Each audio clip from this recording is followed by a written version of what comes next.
I installed Windows 11 on my iPad, and just look at this. This is a full desktop Windows 11 setup running directly on the iPad. It's not a theme, and it's not remote access. This is the actual Windows operating system. The apps, the start menu, the settings, everything works the same way it does on a regular Windows PC. And honestly, it looks really clean on the iPad's display. The latest Windows 11 build is running here through emulation. It uses a portion of the iPad's RAM, and even with that, the performance is surprisingly smooth for basic tasks. The best part is that I didn't lose iPad OS for this. My iPad still works normally, and Windows 11 runs alongside it. I can switch between both whenever I want.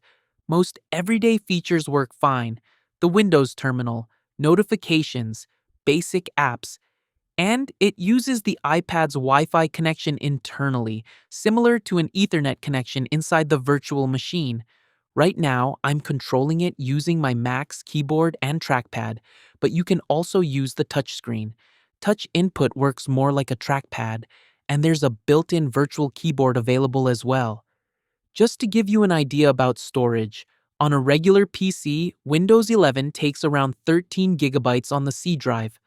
So, realistically, you can install it if you have around 13 gigabytes, plus another 5 or 6 gigabytes for the installation files.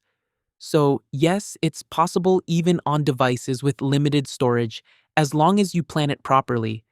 That was a quick walkthrough of how this setup looks and performs. Now, let me show you how I managed to get Windows 11 running on the iPad. To run a virtual operating system like this on an iPad or iPhone, we're using an app called UTM SE Retro PC Emulator, which is officially available on the App Store.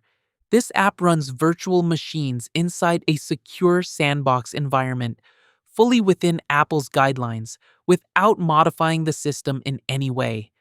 First, open the App Store and download UTMS Retro PC Emulator.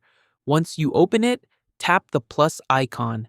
You'll see options like creating a new machine or opening an existing one. UTM also provides pre-built operating system images. These are ready-to-use setups designed specifically for iPhone and iPad.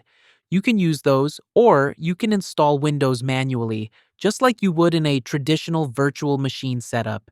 After configuring the system, save the settings and press start. And that's it. Windows 11 boots up on the iPad. So what's the conclusion? It looks cool, and it's definitely usable, but it's still a time-consuming setup and not something you'd use as a daily computer.